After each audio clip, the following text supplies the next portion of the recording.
హరే కృష్ణ.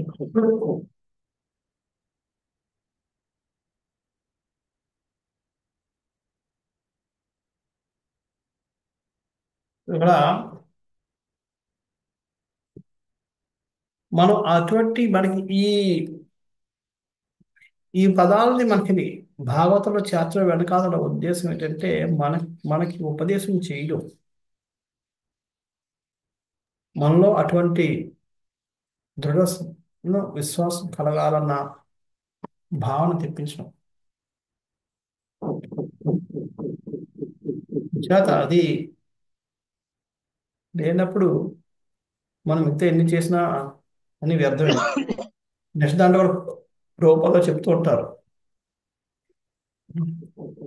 ఇక్కడ ప్రజలు అంటే అర్థం ఏంటంటే, రూపాలు చెప్తారు. ప్రజలు అంటే అంటే రాజు అయిన వాడు జలచరములు, వృక్షములు, సరీసృపాలు, పక్షులు, పశువులు, మానవులు మొదలు సర్వ జీవ జాతులకు ప్రాతినిధ్యం వహించును. రాజు అంటే ఒక్క మానవులకనే కాదు, ప్రతి ఒక్కరికి. జాట పుట్టినవాడు, పుట్టడం అంటే రాజ్యంలో పుట్టిన ప్రతి ఒక్కరు కూడా ప్రజ. మనం ప్రజాస్వామ్యం అంటాం. ప్రజాస్వామ్యం అంటే ఓన్లీ ప్రజల కోసం అంటాం. ప్రజలు అంటే ఓన్లీ మనుషులని కాదు అర్థం. ప్రజ అంటే ప్రతి జీవికి. ఇక్కడ దురదృష్టవశాత్తు మనుషులకే ప్రజలకైతే కన్సిడర్ చేస్తాం. అది మనుషులకే నియమాలు. మనిషిని చంపితే జైలు, పశువులు చంపితే డబ్బు.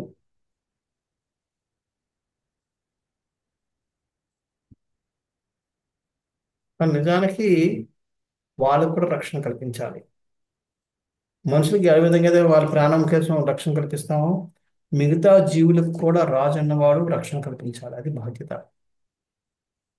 అంటే వాడు అన్న ప్రతి ఒక్కరికి ప్రతినిధి. ఒక ప్రజలకు ఒకరికి, ప్రజలు అక్కడ ఓటు చేస్తారు కాబట్టి. అందుకనే మతపరమైన, జాతిపరమైన, కులపరమైన రాజకీయాలు వస్తున్నాయని. వాళ్ళకి ఓట్లు వేస్తారు కాబట్టి వాళ్ళకి ఇచ్చేటివి చాలు, మిగతా వాళ్ళు చంపు. ప్రజల నుంచి కూడా అదే పడుతున్నారు. ఫస్ట్ జంతువుల్ని వదిలిపెట్టారు, ఇప్పుడు మనుషుని కూడా వదిలేస్తున్నారు. ఎవరైతే ఓట్లు లేరో అని పట్టించుకోరు, ఇప్పుడు చచ్చిపోయినా పర్వాలేదు. సరైన రాజు అది కాదు. సరైన ప్రతి ఒక్కరికి ప్రతినిధి ఆయన. ఓటు వేసినప్పుడు కానీ ఇప్పుడు రాజకీయ నాయకులందరూ ఓటు వేసిన వారికే ప్రతినిధులు, ఓటు వేయని వారికి ప్రతినిధి కాదు ఆయన. అంచేత ప్రతినిధి కాదు కాబట్టి వాళ్ళని ఆయన పట్టించుకోడు. అది సరైన రాజ్యపాలన కాదు అది.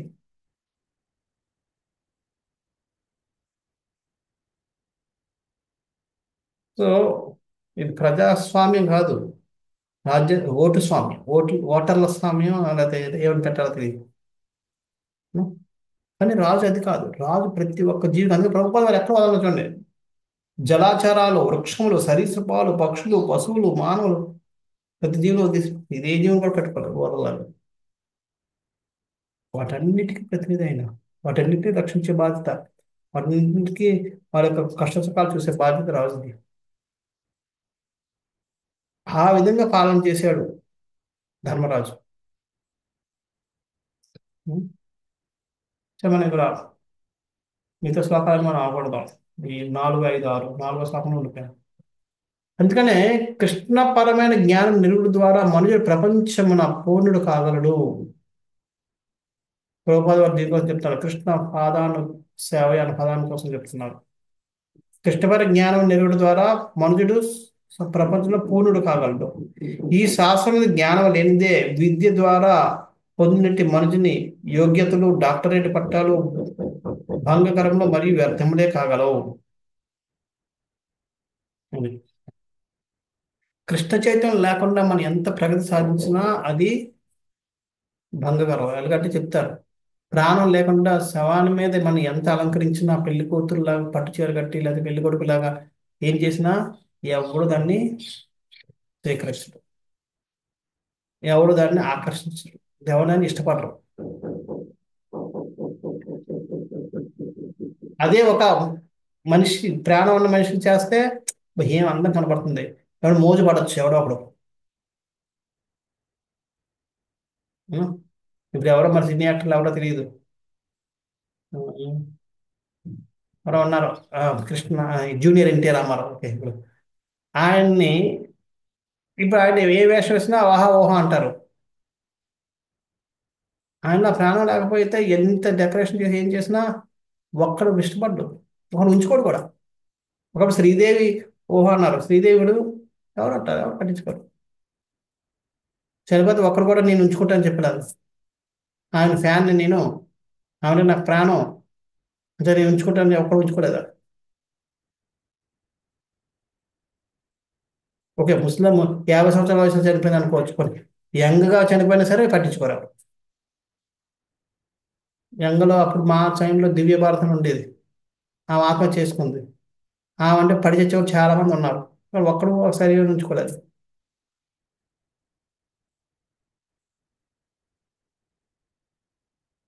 అవసరం లేదు, ప్రాణం ఉన్నప్పుడే.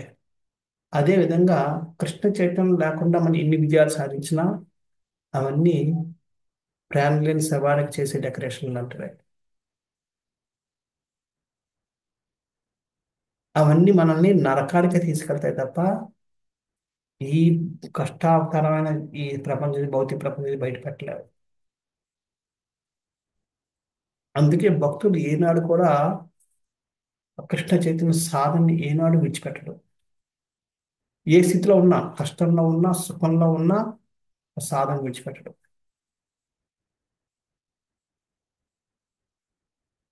మనం అలాగ డైలా చేస్తున్నాం అంటే మనం భక్తిలో లేనట్టే, భక్తులు కానట్టుగా లెక్క. మన భక్తి ఎలాగుందంటే ఇదే మన నిదర్శనం. మన భక్తిలో కాదా అంటే ఇదే మన నిదర్శనం.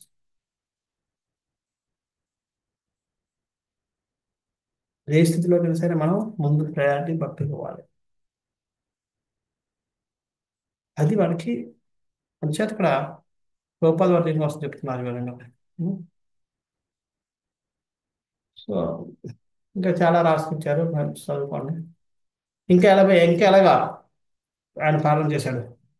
సంపద కృత ఓ లోక మహిషి భ్రాతరో మహి జంబుదీపాధిపత్యం పత్యం చ యశస్స త్రిదివం గతం. ధర్మరాజు యొక్క భౌతిక సంపదలు అతని ఉత్తమ గతికి కారణము కాకుండాను, క్రతువులు, అతని రాణి సమర్థులు, అతని సోదరులు, అతని విశాల రాజ్యం, అతని భూమండల ఆధిపత్యము, అతని యశము మొదలగు వారిని గూర్చిన సమాచారము ఊరితో లోకములను చేరెను. చూడండి ఇక్కడ, ధర్మరాజు యొక్క భౌతిక సంపత్తులు అతని ఉత్తమ గతికి కారణం కాకుండాను, అంటే ఆయన యొక్క సంపాదన ఆయన ఉత్తమ గతికి కారణం కాలేదట. మరి ఏంటి? ఆయన యొక్క క్రతువులు అంటే తెలుసా ఎవరైనా?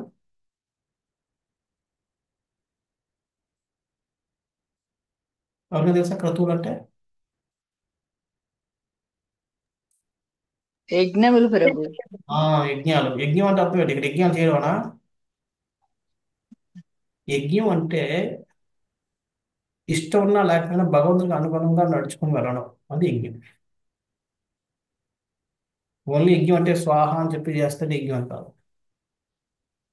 యజ్ఞాది యజ్ఞాది అదే అన్నాద్ భగవతి స్టార్టింగ్ యజ్ఞాద్ భగవతి యజ్ఞోద్భవతి భూతాని యజ్ఞోద్భవతి యజ్ఞ అన్నాద్ యజ్ఞార్థ కర్మ. యజ్ఞ కర్మ సముద్భవ, అది లాస్ట్ లో.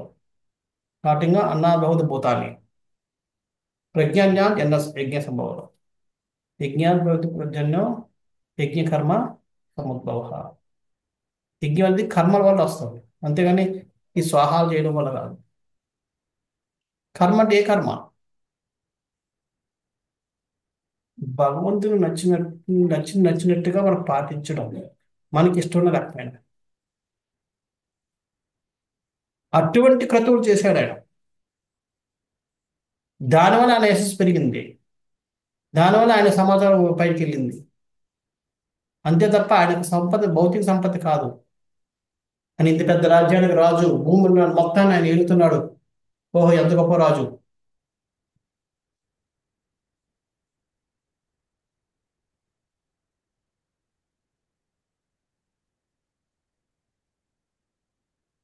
వాటి వల్ల ఆ క్రతువుల వల్ల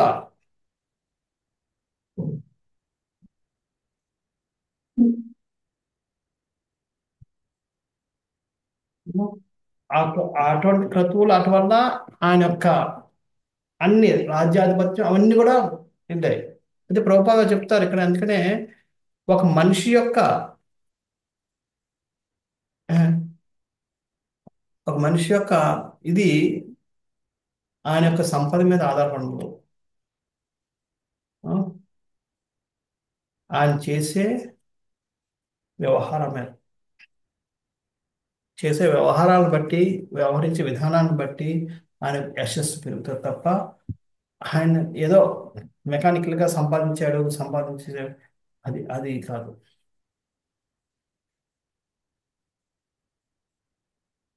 ఈ రోజు కూడా ఏమీ లేని నాగబాబా వెనకాల ఎంతమంది తిరుగుతారు, అన్నీ ఉన్నాయి. ముఖేష్ అంబానీ వెనకాల ఎంతమంది తిరుగుతారు జనాలు. అంతే. మనకి ఇప్పుడు ఎక్కడికి వెళ్తే, ప్రయాగరాజ్కి వెళ్తే ముఖేష్ అంబానీ చూసే చాలా తక్కువ మంది, అంత ధనం ఉన్నారు. నేను లేకపోయినా నిజమైన సాధువు వెనకాల వేల మంది వెళ్తున్నారు.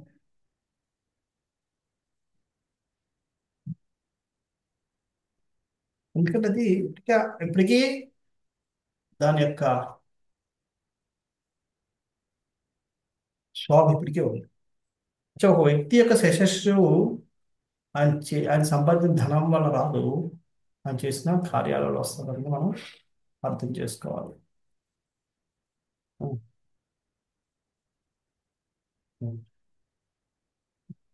అది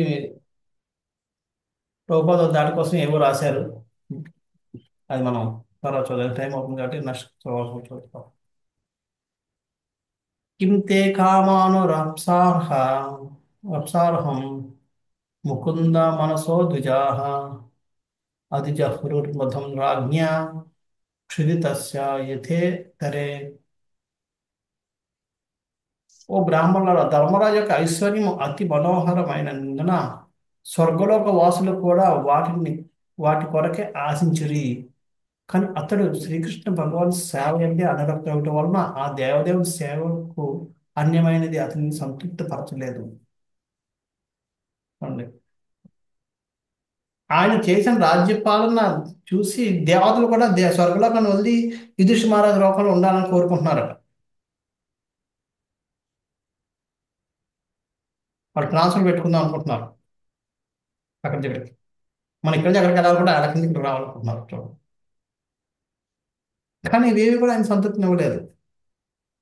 ఒక్క కృష్ణు పాదాన సేవనం మాత్రమే ఆయనకి సంతృప్తి తెచ్చింది. అది తప్ప ఇంకేవి కూడా. అది అటువంటి వ్యక్తి మనకి ఇప్పుడు ప్రస్తుతం అలాంటి వాళ్ళు ఎవరైనా ఉంటారా అంటే రూపా. ఇన్ని సాధించారు, కానీ ఏనాడు కూడా తను సాధించాలని చెప్పుకోలేదు. నా గురువు మిమ్మల్ని అందరిని పంపించి ఇదని ఐదు చేశాడు, నాదంటూ ఏం లేదు. అంచేత ఎక్కడైనా సరే కొంతమంది అడిగితే నాకు మీరు ఎన్నో 10th క్లాస్, నేను 10th క్లాస్ సార్ పెట్టింది. 10th క్లాస్ ఎప్పుడు కూడా నా నంబర్ భావనలో ఆయన ఏనాడు కూడా తన కోసం చెప్పుకోలేదు. ఏనాడు కూడా ఎవరిని కించపరచలేదు. తన శిష్యులు తను వదిలేసి పక్కదారి పట్టి తర్వాత వచ్చి మళ్ళీ క్షమాపణలు కోరితే నీ బుద్ధి లేదు ఇలా వెళ్ళిపోయాను కూడా ఒక్కరోజు అనలేదు. మనం 2 సార్లు మన మాట వినకపోతే మనం తిట్టేస్తుంటాం, ఆ వ్యక్తిని పట్టించుకోం.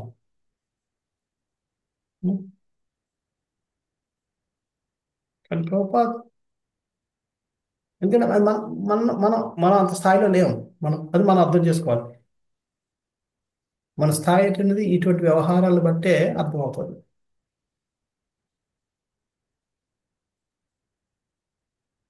ప్రభుపాద్ గారు ఒక్కరోజు కూడా ఎవరిని మాట అనలేదు. పైపొచ్చి ఏడ్చేవారు వాళ్ళకి వెళ్ళిపోతే. ఒక తండ్రి తన పిల్లవాడు వెళ్ళిపోయి మళ్ళీ వెనక్కి వస్తే ఏ విధంగా ఆనందంతో లేకపోతే బాధపడుతూ ఏడుస్తాడు, కన్నీరు కావస్తాడు, ఆ విధంగా కార్చేవాడు. అది ఆయనకున్న భావన. ఏనాడు కూడా భక్తిని విడిచిపెట్టలేదు ఆయనకి. ఆయన భక్తి విడిచిపెట్టేదా, ఎవరిని విడిచిపెడితే బాధపడేవారు, ఎవరిని తిరిగి వస్తే ఆనంద పడిపోయేవారు, అరే వచ్చేసాడు అని చెప్పి. ఆయన యొక్క ఆయన యొక్క ఆ, విజయాల మీద ఏనాడు, ఆయన సాధించిన సక్సెస్ మీద ఏనాడు కూడా ఆయన దృష్టి పెట్టలేదు. అందుకే ప్రభుపాద మీద ఒక మాట అనేవాడు కూడా ఇంతవరకు లేరు. కలియుగంలో అలా ఉండడం చాలా అరుదు. ఎవడో ఒకడు బురద తెలియకుండా ఉండడు. ఆయన ఉన్న రోజులు ఒక్కరు కూడా వేరే చూపించలేకపోయారు. ఎందుకంటే ఆయనకి భౌతిక వ్యవహారం మీద ఎటువంటి ఆసక్తి లేదు ఆయనకి. సో అదే విధంగా ఇక్కడ ధర్మరాజు కూడా ఇంత ఐశ్వర్యం ఎంత అతి మనోహరమైనది. అంత మనోహరమైన ఐశ్వర్యం ఉన్నప్పటికీ, దేవతలు వచ్చి ఉండాలని కోరుకుంటున్నప్పటికీ కూడా ఆయనకి ఆ రాజ్యం ఏమాత్రం ఆనందం లేదు. ఆయనకు ఆనందం వచ్చింది కృష్ణుడికి సేవ చేసుకోవాలి.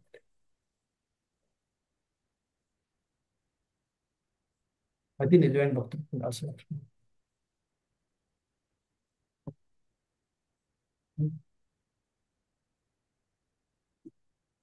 ఇంకా అదే విధంగా ఇక్కడ ప్రభుపాద వారు ఈ ప్రపంచం రెండు విషయములు జీవులకు సంతృప్తిని కూర్చగలవు. భౌతికత్వంలో మునిగినప్పుడు జీవుడు కేవలం ఇంద్రియ భావం ద్వారా తృప్తి చెందను.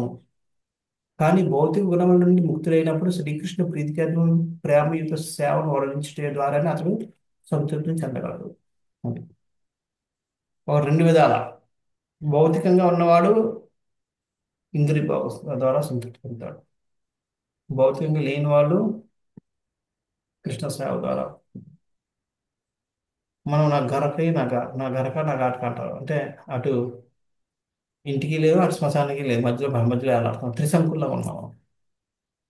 పూర్తిగా అది వదులుకోలేదు, పూర్తిగా దీన్ని పట్టుకోలేదు. అంచేత మనం ఆ ఆనందాన్ని పొందలేదు, ఈ ఆనందాన్ని పొందలేదు. రెండు మధ్య కొట్టుమెట్లాడుతున్నాం. కానీ నిజంగా మనం దాన్ని వదిలి దీన్ని పట్టుకుంటే ఉన్న ఆనందం అప్పుడు తెలుస్తుంది. వీళ్ళందరూ అందుకే చెప్తారు, యశస్సు అంటే కీర్తి కొన్ని ఉన్నాయి. కీర్తి, సంపద, ఐదుగురు అనుకుంటా, ఐదుగురు స్త్రీలు, ప్రత్యేకించి కీర్తి, యశస్సు. ఆమె ఎప్పుడు కూడా కన్యగానే ఉండిపోద్దట. ఆమె ఎవరు వివాహం చేసుకోరట. ఆమె చెప్పుడు వివాహం అవుదట. ఎందుకంటే ఎవరైతే వివాహం చేసుకుంటామని వెనకాల పడతారో ఆమె ఆమె వాళ్ళ పక్క చూడదట. ఎవరైతే ఎవరినైతే ఆమె వివాహం చేసుకుందాం అనుకుంటారో వాళ్ళు ఈమె పక్క చూడరట.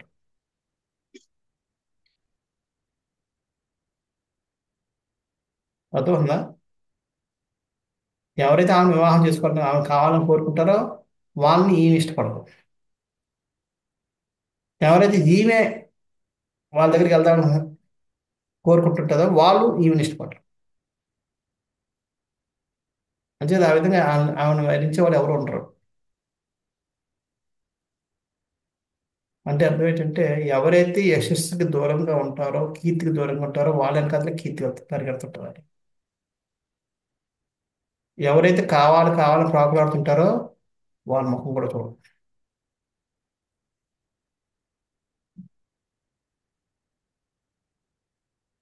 అందుకనే భాగవతంలో ప్రతి క్యారెక్టర్ మనం చూసుకుంటే వాళ్ళు ఎవరు కూడా కీర్తి కోసం, కీర్తి ప్రతిష్ట, పేరు ప్రతిష్టల కోసం, యశస్సు కోసం ప్రాకులాడిన వాళ్ళు ఎవరు కాదు. కానీ వాళ్ళ పేర్లు చిరస్థాయిగా ఉండిపోయాయి.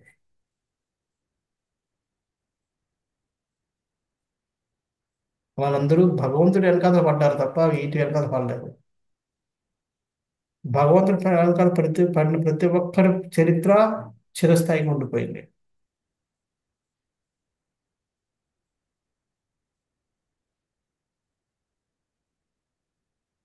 నిజానికి మనం ఈ లౌకిక విషయాల మీద మొదలుపెట్టి మనం ఆధ్యాత్మిక విషయాల మీద ఉండాలి. దీని భావం ఏమనగా సహజరీత్యా జీవుడు సేవకుడే కానీ సేవకుబడిన వాడు కాడు. అయితే ఇంద్రియ భాగానికి మనం సేవించాలి, మాయను సేవించాలి, లేదంటే భగవంతుని శక్తి మనం భోగించాలి. భౌతిక శక్తి మోహത്തിന് కారణం జీవుడు తనను తాను సేవబడు వానిగా మిథ్యా ద్వారంలో భావించును. మనం భౌతిక శక్తి మోహతులు అయిపోయాం కాబట్టి నేను భోగిస్తున్నాను అనుకుంటాం, కానీ యాక్చువల్గా మాయదే మనల్ని ఆడిస్తుంది. మనం అనుకోవడం లేదు, మాయ మనం నేను చెప్పినట్టు ఆడిస్తున్నాం అనుకుంటాం. ఇప్పుడు చూడండి, ఒక తండ్రి తల్లిని పిల్లవాడిని ఆడించాలంటే ఏం చేస్తాడు? పిల్లవాడు ఎలా చెప్తే అలాగే చెప్తుంటాడు. పిల్లవాడు ఏమనుకుంటాడు, అరే నేను చెప్తే అలాగే చేస్తున్నాడు నాన్న అనుకోడు, కానీ కదా, నేను కొడత పడిపోతున్నాడు నాన్న అంటాడు అనుకుంటాడు, కానీ పడిపోతుంది అని కాదు, అది కొట్టించాలనే అని ఈయన అనుకున్నాడు కాబట్టి అక్కడ ఆయన కొడుతున్నాం, మనం పడిపోతున్నాం, ఆ విధంగా ఆయన మళ్ళీ మళ్ళీ మళ్ళీ కొట్టేటట్టు చేస్తున్నాం. యాక్చువల్ మనం ఆయన నియంత్రిస్తున్నాం. మనం వాళ్ళని ఏడు పాపించాలి అని చేస్తున్నాం. ఏడు ఏడు పాపించారు కాబట్టి అదేదో మనం వాళ్ళని నియంత్రించేయడం కోసం మనం ఒక విధంగా వ్యవహరించడం మొదలు పెడుతున్నాం. కానీ పిల్లవాడు ఏమనుకుంటాడు, నేను చేస్తున్నందుకు మా నాన్న అలా ప్రవర్తిస్తున్నాడు, లేదంటే ఇది మోహం. సో అదేవిధంగా మాయ మనల్ని నియంత్రణ చేయడం కోసం ఒక రకంగా వ్యవహరిస్తుంది. అది మనం అరే నే నేను ఏదంటే అది అయిపోతుంది బాబా, అది కాదు. మాయ మనం అలా చేయడం కోసం వ్యవహరిస్తుంది. తన ఆధీనం పెట్టుకోవడం కోసం మన ఆ విధంగా చేస్తుంది. ఇది మోహం. ఓకే. హరే కృష్ణ. ఎవరికైనా ఏమైనా ప్రశ్నలు ఉన్నాయా? చర్చిస్తున్నాడు.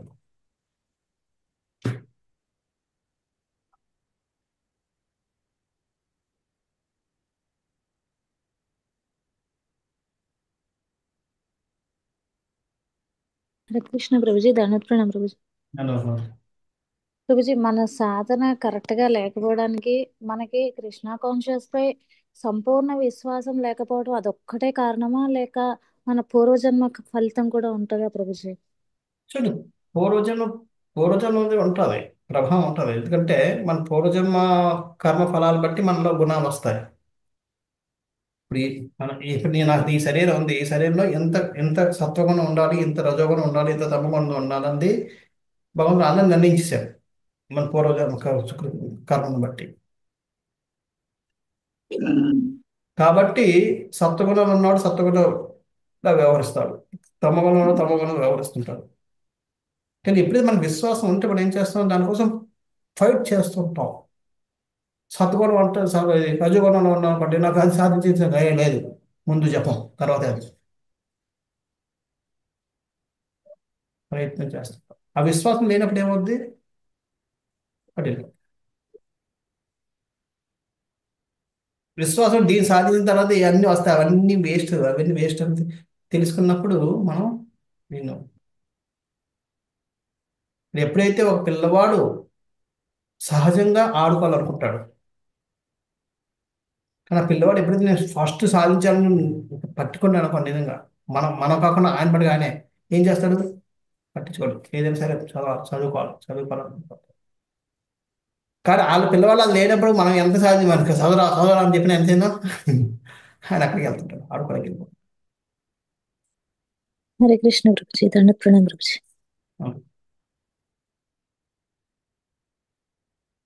ఆ కన్విక్షన్ రావాలి పిల్లవాళ్ళు. నేను ఫస్ట్ చదువుకొని ఫస్ట్ వస్తాను అన్న కన్విక్షన్ వచ్చినప్పుడు మనం చెప్పక్కర్లేదు, అన్ని వదులుకొని చదువుతూనే ఉంటాం. అది ఆయనలో అది బుర్రలో దూరినప్పుడు మనం ఎంత ప్రయత్నించినా సరే ఆటల్లోనే ఉంటుంది అది. సో అదేవిధంగా మనం కూడా అంతే, మనకు ఆ కన్విక్షన్ లేదు కాబట్టి మనం గుణాల ప్రకారం నడుస్తున్నాం. ఇప్పుడు కన్విక్షన్ ఉంటే అది అధిగమించి నడడానికి ప్రయత్నిస్తాం.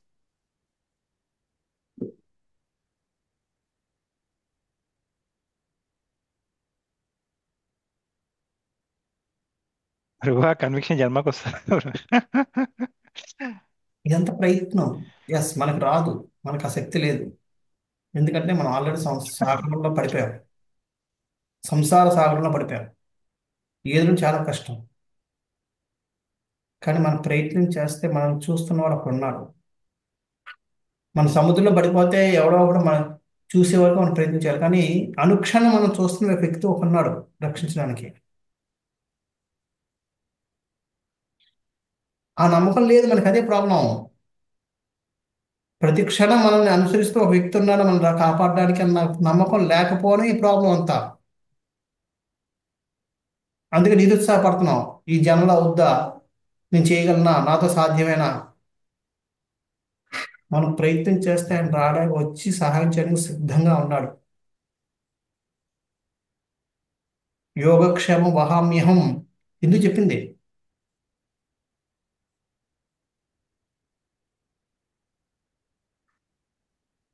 కానీ మనకు ఆ కన్విక్షన్ లేకపోవడం వల్ల అవుతుందా అవదా, నేను చేయగలనా చేయలేనా, నాతో ఏదైనా. అంచేత మనం దాన్ని వదిలేసి మన ప్రయత్నం చేయడం మొదలు పెడుతున్నాం. దాంట్లో భక్తి పక్కన పెట్టేస్తున్నాం.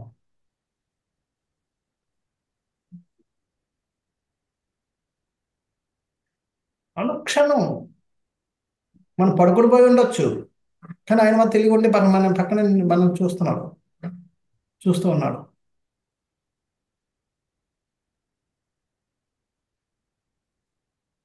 మనకు ఆ నమ్మకం లేదు, మనకు అది లేదు. అంచేత మనం చేయలేకపోతున్నాం. హ్మ్.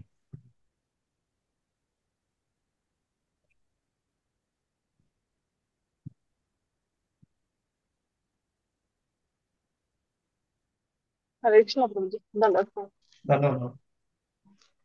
కన్విక్షన్ ఉన్నది, ఫెయిత్, ఫుల్ ఫెయిత్ ఉన్నది, కన్విక్షన్ ఉన్నది. కానీ ఈ పని అయినాక చేద్దాం, అది అయిపోయినాక చేద్దాం, ఇది అయిపోయినాక చేద్దాం అని ఆమె తోటి పెంచుకుంది. అది ఎట్లా పూర్తి అది మంచి లేదు, ఇది మంచి లేదన్నా. కాదండి. ఈ పని అయిపోయిన తర్వాత ఇది చేద్దాం, ఆ పని అయిపోయినాక చేద్దాం అని ప్రియారిటీ, వేరే వేరే ఇంట్లో విషయాలకు, వేరే ఇంట్లో పనులకు ప్రియారిటీ ఇచ్చుడు. కన్విక్షన్ ఉన్నది, ఫుల్ ఫెయిత్ ఉన్నది, ఆయన ఇంకేం లేదు. ఈ పనులకు వచ్చి వేరే వేరే పనులకు ప్రియారిటీ ఇచ్చి దీన్ని వెనుక వేసుడు, అది ఎట్లా బాగుంటుంది.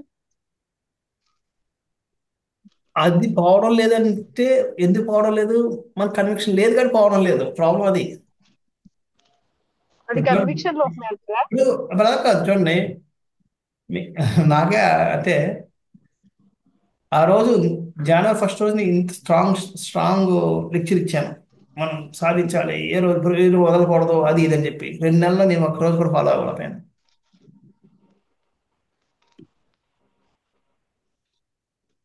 ఆ రోజు నేను ఎంత కన్విక్షన్ కనబడ్డానో అందరూ అనుకుంటారు, అబ్బాయి ఏం శుద్ధ భక్తుడని, ఈయనకున్న కన్విక్షన్ ఎవరికి లేదని. కానీ ట్రాప్లో పడిపోయావు. నాకు కూడా అదే, ఆ పని ఉంది, ఈ పని ఉంది, ఇది ఉంది, ఇది కాదు, తర్వాత తర్వాత అదేంటో చేస్తాం. చేయాలని మనసు పీక్కుంటది. కానీ ఈ చిన్న పని అయిపోయినాకపోతే ఎందు మళ్ళీ ఇది అయిపోతుంది. అదే చెప్పాను కదా, ఇదేంటి? ఏమవుతుందంటే మనకి ఏంటంటే మనకి బయట వాళ్ళు ఏమనుకుంటారో, బయట వాళ్ళు మాట్లాడకపోతే వాళ్ళు ఫీల్ అవుతారేమో, అదే కానీ ఇప్పుడు భగవంతుడు ఫీల్ అవుతాడేమో అని ఎప్పుడు ఆలోచించలేదు కదా మనం. ఆయన మనిషిగా, కరెక్ట్ గురించి. ఆయన కూడా మన కోసం వెయిట్ చేస్తున్నారుగా. ఆయన మనం టైం ఇచ్చాం కదా, 6 to 7 జపం చేస్తామనో లేదంటే ఆరతిస్తామనో లేదా ఏదో ఒకటి.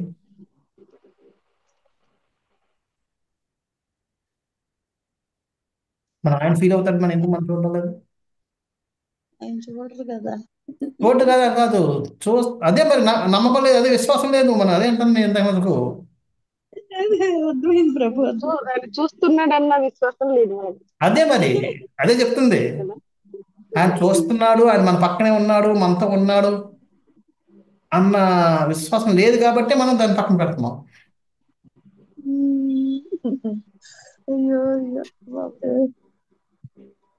మరి ఆయన ఫీల్ అవుతాడు కదా, ఆయన కూడా మనిషే కదా, మనం అది నమ్ముతాం. మరి ఆయన ఫీల్ అవుతున్నాడు, మరి దాని పరిస్థితి ఏంటి?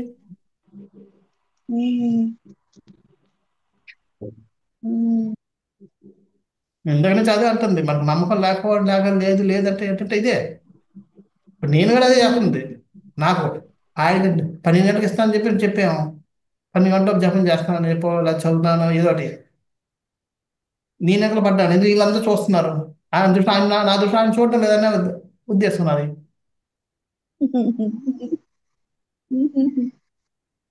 కానీ మళ్ళీ లెక్చర్ వాళ్ళు అడిగేస్తున్నాను, ఆయన మన పక్కన ఉన్నాడు, ఇప్పుడు చెప్పేది కదా, ప్రతి క్షణం మనం చూస్తున్నాడు. మరి అక్కడ అక్కడ గుర్తురాదు, అక్కడ గుర్తురాదు. మీరు ఆయనకు చేసే కర్ర పట్టుకుని ఒకటి అంటిస్తే బాగుండేదండి. ఆ? ఆయనకు కర్ర పట్టుకుని ఒకటి అంటిస్తే బాగుండేది. అందుకనే భగవంతుడు చూస్తున్నాడు, స్వతహాగా వస్తాడో రాడా. కనపడకుండా అందరూ చేస్తారు, కర్ర వదిలేస్తే మళ్ళీ మామూలే.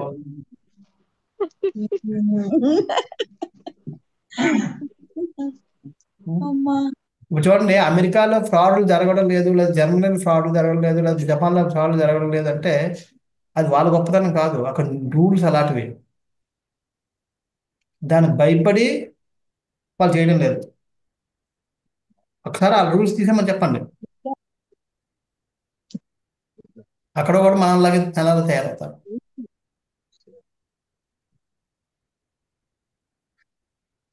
అంచేత అది అది నిజమైన పరివర్తన కాదు అది.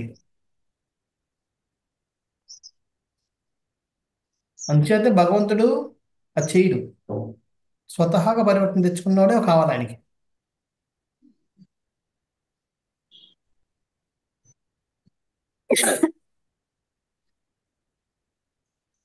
అంచేత ఆయన కనపట్టుకోడు, ఏం చేయడు, ఇక నీ ఇష్టం. కానీ ఎవరైతే మారాలని ప్రయత్నం చేశాడో ఆయన పరిగెట్టుకు వస్తాడు.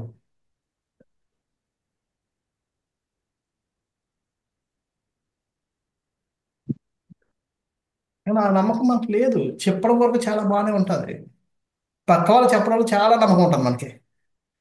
ఉం? మన దగ్గర వెళ్ళిపోతే వెళ్ళిపోతుంది అప్పుడు నమ్మకం.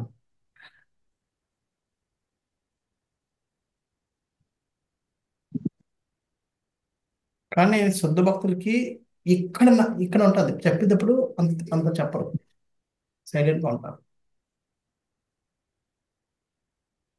కానీ పాటించేటప్పుడు అది శుద్ధ భక్తులు.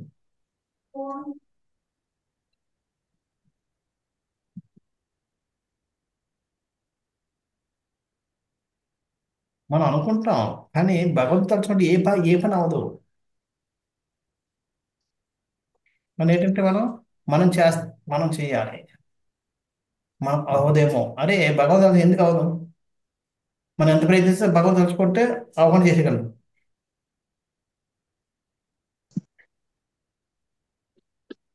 మనం ఆ నమ్మకం లేదు, కాబట్టి మనం మన పనులు మనమే చేయాలి, సార్ ఇంకా ముందు అయితే అయిపోవాలి, దీని తర్వాత ఇదే, ఇవన్నీ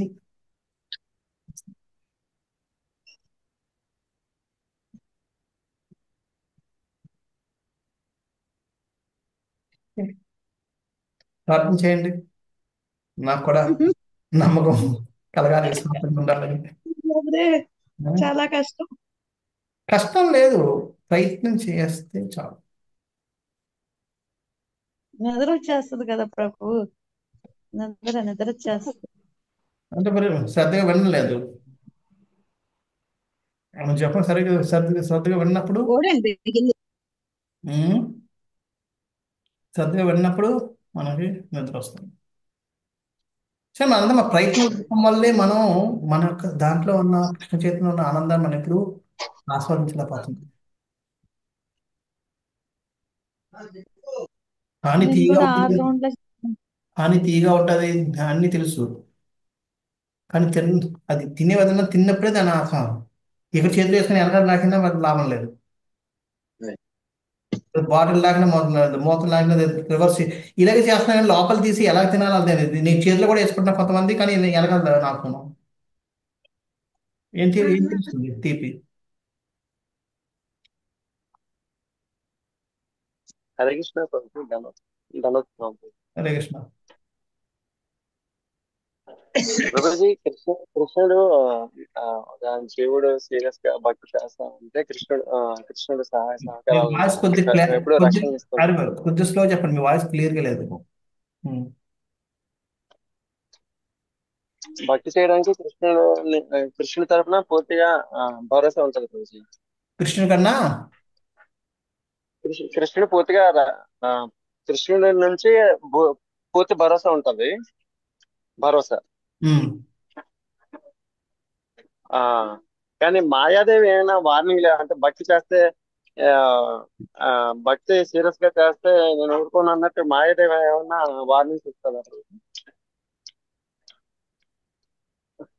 భక్తి మాయాదేవి చేసేది ఏంటంటే మనం స్ట్రాంగ్ చేయడానికి చేస్తుంటుంది. ఇప్పుడు చూడండి, మనం ఒక పిల్లవాడికి బాగా నేర్పాలంటే ఏం చేస్తాం?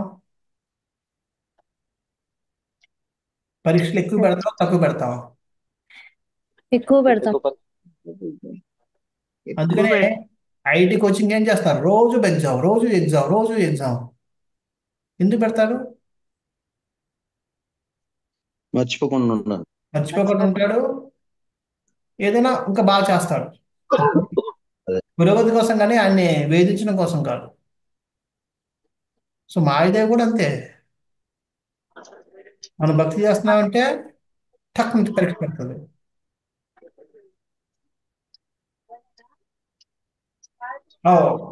ఎలర్ట్గా ఉండాలి.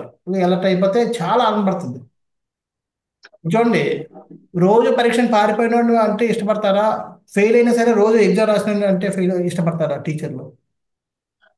వీలైనా అటెండ్ అయ్యేవాడిని ఇష్టపడతారు. ఎందుకంటే ప్రయత్నం చేస్తున్నాడు అన్న ఆనందం ఉంటుంది. అరే ఈ ఎగ్జామ్ చెప్పి రావడం మానేశాడు, వచ్చినప్పుడల్లా నెలకు ఎగ్జామ్ రాస్తాడు, 100 మంది వస్తాయి, మిగతా ఎగ్జామ్స్ రాడు. వాళ్ళని ఇష్టపడరు. ఇంకా అంతే, అరే ఒక్కడో ఎగ్జామ్ రోజు రాస్తే ఇంకెంత బాగా తెచ్చుకుంటాడని చెప్పి అసంతృప్తిగా ఉంటారు. లాస్ట్ రిజల్ట్ 98% వచ్చినా సరే ఈ సంతోషంగా ఉంటారు. ఎందుకంటే అరే ఈ కరెక్ట్గా వచ్చుంటే 100 మంది వచ్చేసేవే.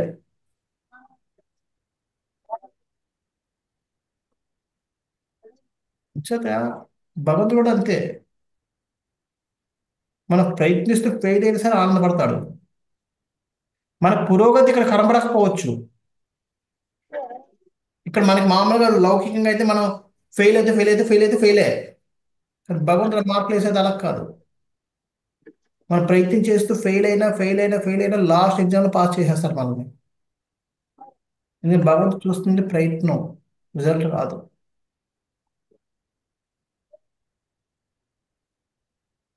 అంచేత మన ప్రయత్నం జరుగుతూ ఉండాలి.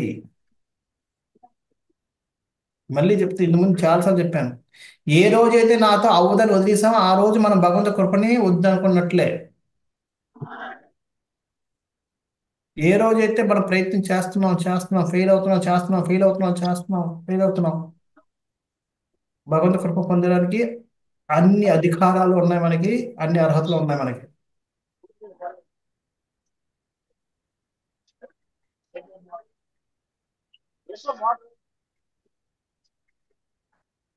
అంచేత ప్రయత్నం ఆగకూడదు.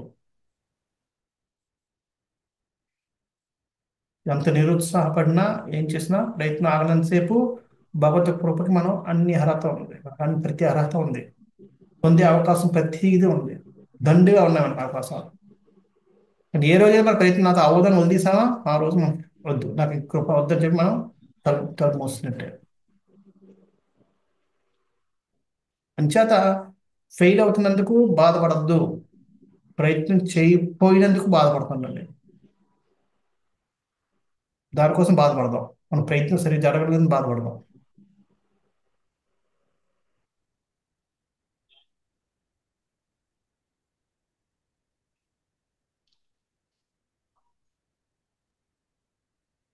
ప్రభుజీ ఒక క్వశ్చన్ అవుట్ ఆఫ్ టాపిక్.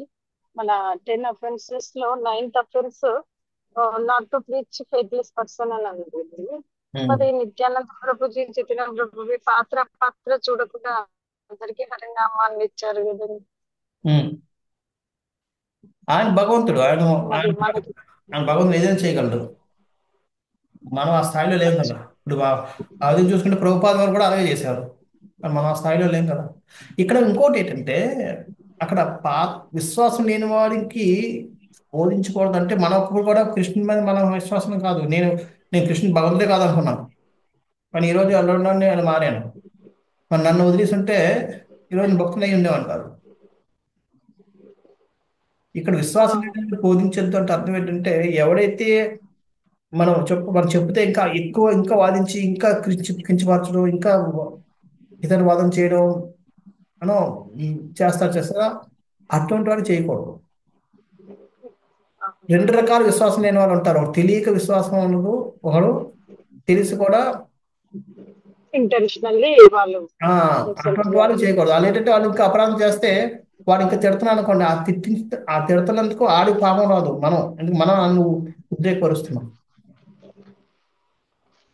అటువంటి వాళ్ళు చేయకూడదు. అంతేగాని కొంతమంది వాళ్ళు తెలియక ఏవో ఉంటారు, అరే కృష్ణుడు ఇలాగట అలాగట అని చెప్పి విని అవి నమ్మి చేస్తారు. అటువంటి వాళ్ళకి ఏంటంటే మనం చెప్తే కొద్దిగా మారుతారు. వాళ్ళు నమ్మకపోయినా సరే అపరాధం చేయాలి. అటువంటి వాళ్ళు ప్రీచింగ్ చేయండి. వాళ్ళు కృష్ణ మీద నమ్మకం లేదు, కానీ ఏం మాట అనడం లేదు, వింటున్నారు, చెప్పినంత ఫాలో అవడం లేదు, జపం చేయడం లేదు, పుస్తకాలు చదవడం లేదు, కానీ రోజు వింటారు. వాడికి అది 9 అఫెన్స్ కింద రాదు. కానీ ఎప్పుడైతే వాడు మళ్ళీ రివర్స్ చేస్తున్నాడో, రివర్స్ తిట్టడం మొదలు పెట్టాడో, లేకపోతే ఇది చేయడం మొదలు పెట్టాడో, అది 9th అఫెన్స్. ఎందుకంటే వాడు అది చేస్తున్నందుకు కారణం వాడు కాదు. ఓకే. ఈ ఈ లైన్ ఈ అర్థం అర్థం కావాలి కొంచెం క్లియర్లీ మనకు ఎదుటి వాళ్ళ ప్రవర్తన ఎలా ఉంది. దాన్ని బట్టి ప్రశ్న. ఓకే. ప్రభుజీ, ఇంకొక విషయం, మన ఫాస్టింగ్ లో, ఏకాదశి ఫాస్టింగ్ లో వరి అన్నము మనకు నడుస్తుంది. మరి చిరుధాన్యం కదా, జవారి, బార్లీ, రాగి ఇవన్నీ కూడా చిరుధాన్యాలే కదా, అవి ఎందుకు అలవు కాదు, వరి మాత్రమే ఎందుకు అలవు? ఏమో మనకు తెలియదు. అది ఈ శాస్త్రాల కోసం చూస్తున్నాం, ఎక్కడ అంత డీటెయిల్ గా లేదు. అంటే డీటెయిల్ గా క్లిస్టల్ క్లియర్ ఎక్కడ దొరకలేదు. కొన్ని ఉన్న చిరుధాన్యాలు తినొచ్చని ఉంది. చిరుధాన్యాల్లో ఏది తినాలి ఏది తినకూడదు అన్నది ఎక్కడ డీటెయిల్స్ అన్నది మనకి తెలియదు. పరంపరంగా వస్తుంది కాబట్టి మనం ఫాలో అవడం అంతే. అట్లంటే శ్రీ శ్రీ సాంప్రదాయాలు వాళ్ళు బ్రోకెన్ రైస్ తింటారు ఏకాదశి రోజు. అదే అది వదిలేయండి. మన ఆచార్య మనది ఇది వరి చిరుధాన్యం అయినప్పుడు బాకీ అన్ని ఎందుకు గావు చిరుధాన్యాలు అవి ఎందుకు అల్లలేదు? నాకు ఈ మధ్య కొంచెం డౌట్ వచ్చింది. ఒక విష్ణు సహస్రం చదవడానికి ఒక 5-star హోటల్ లో ఒక పెద్ద గ్రూప్ ఉందన్నమాట. వాళ్ళు ఓన్లీ విష్ణు సహస్రనామం, నరసింహ భక్తులు విష్ణు సహస్రనామం కొద్దిగా హైఫై ఫ్యామిలీస్ అన్ని కలిసి పెడతాయి అనమాట. పెడితే పక్కన టెంపుల్ నుంచి మా గ్రూప్ ని పిలిచాను అనమాట. నేను చదవడానికి వెళ్తే సాయంత్రం అయితే వీళ్ళు అడిగిన, డాక్టర్ నువ్వు వస్తావంటే వస్తా, మధ్యాహ్నం అయితే వస్తలేను వీళ్ళు అనమాట. అక్కడ వాళ్ళు ఏకాదశి ఫాస్టింగ్ రోజు అన్ని తింటున్నారు, వాళ్ళు ఫాస్టింగ్ లేదు. ఫాస్టింగ్ అన్న వాళ్ళు బ్రోకెన్ రైస్ తింటున్నారు అనమాట. అయితే ఆ తర్వాత అంటే నేను మరే నేను తినలేదు. తర్వాత నాకు ఇంటికి వచ్చిన తర్వాత డౌట్ వచ్చింది అనమాట, వీళ్ళకు ఎందుకు కావచ్చు మరి, ఎవరిని అడిగితే వాళ్ళ ఆచార్యులు చెప్పింది, వాళ్ళ ఆచార్యులు అది అలౌ చేసింది కాబట్టి, మన ఆచార్యులు ఇదే చెప్పింది కావచ్చు. మరి ఈ చిరుధాన్యానికి రాగి శాస్త్రం అందరికీ ఒకటే. కొంతమందికి తెలుస్తుంది, కొంతమంది తెలియదు. చెప్పాను అదే, శాస్త్రం ప్రకారం దేవాదేవుడు శ్రీకృష్ణుడే. వాళ్ళు కూడా దేవదేవుడు శ్రీకృష్ణుడే చెప్తున్నాను. కానీ కొంతమంది నమ్మి శాస్త్రం బాగా తెలిసిన వాళ్ళు నమ్ముతారు, శాస్త్రం బాగా తెలియని వాళ్ళు కాదంటారు. వాళ్ళు కూడా కాదన్న వెనకాల వాళ్ళు శాస్త్రంగా చెప్తారు. కానీ సంపూర్ణంగా తెలిసిన వాడు, సంపూర్ణ జ్ఞానవంతుడు ఒక రకంగా వ్యవహరిస్తాడు, లేనివాడు ఇంకొక రకంగా వ్యవహరిస్తాడు. అదేవిధంగా వాళ్ళకు ఎవరు చెప్పకపోవడం వల్ల, లేదంటే వల్ల ఆ పరంపర వచ్చేసింది కానీ దాన్నే పరంపర అనుకుంటారు. అదే ఆ విధంగా వెళ్ళిపోతుంటారు. Okay Prabhu, thank you. Srila Prabhupada की जय, ग्रंथराज श्रीमद् भागवतम की जय। जय वाञ्छा कल्पतरुभ्यश्च कृपा सिन्धुभ्यश्च पतितानां वैष्णव पावनेभ्यो अनंत कोटि वैष्णव वृंद की जय।